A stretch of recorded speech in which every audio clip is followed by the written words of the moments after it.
Hello everyone, কেমন আছো তোমরা?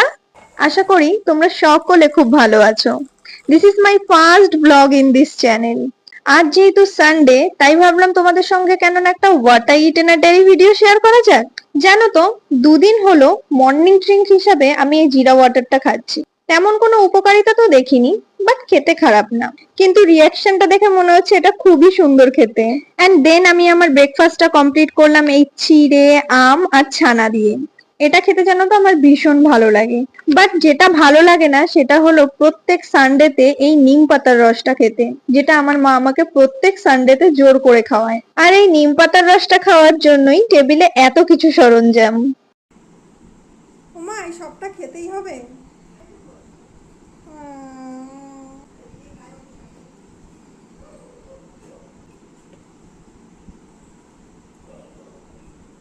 কোনো মিষ্টি আছে? তুই ওইটা নিছিস? এটা ভালো আছে।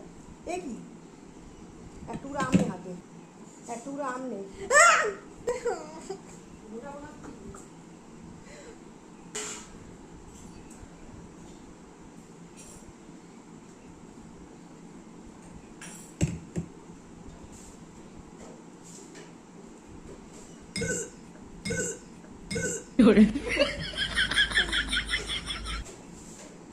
खत्म। Bye bye tata. 2,000 years later. সকাল সকাল এত সুন্দর একটা খাবার খাওয়ার পর তোমরা তো আমার রিয়াকশনটা দেখতেই পেলে। তাই ভাবলাম কেননা একেবারে স্নান করেই আসা যাক। এন্ড স্নান করে এসে আমি ভাবলাম অনেকদিন হয়েছে আমি কোনো ফেস প্যাক লাগাই না, তাই একটু ফেস প্যাকও লাগিয়ে নিয়েছি আজ। আর আজকে দুপুরের মেনুটা জাস্ট দেখো। ভেবেছিলাম আজকে সানডে যেহেতু কিছু ভালো মন্দ হবে, কিন্তু না, এখানে হয়েছে সর্ষে দিয়ে উচ্ছে, আলু সেদ্ধ নিম পাতা দিয়ে। সরি, নিজের উপরে হাসি পেয়ে গেছে আসলে। যাই হোক, আর হয়েছে ভুট্টার তরকারি আর ঝিঙে দিয়ে একটা মাছের ঝোল, যেটা আমি খাই না।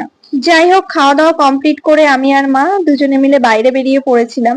আসলে একটু দরকার ছিল, বনগা গেছিলাম আমরা একটা প্রয়োজনে। আর রাস্তা দিয়ে যাওয়ার পথেই একটা আম গাছ তলায় মা এই ছোট্ট আমটা কুড়িয়ে পায়, যেটা তো বেশ সুন্দর লাগছিল দেখতে, ছোট্ট মতো। আমার একটা ছোট্ট রিকোয়েস্ট তোমাদের কাছে, প্লিজ তোমরা আমাকে একটু সাপোর্ট করো।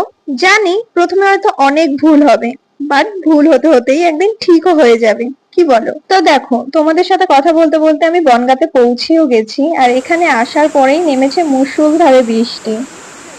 যদিও বৃষ্টিটা বাড়ি ফেরার সময়ই হচ্ছিল, বাট একটু তো টেনশন ছিলই। যাই হোক, বাড়িতে এখন পৌঁছে গেছি, আর এই ফেরার পথে এই বৃষ্টি বৃষ্টি ওয়েদারে আমার একটু আলুর চপ দিয়ে মুড়ি খেতে ইচ্ছা করছিল।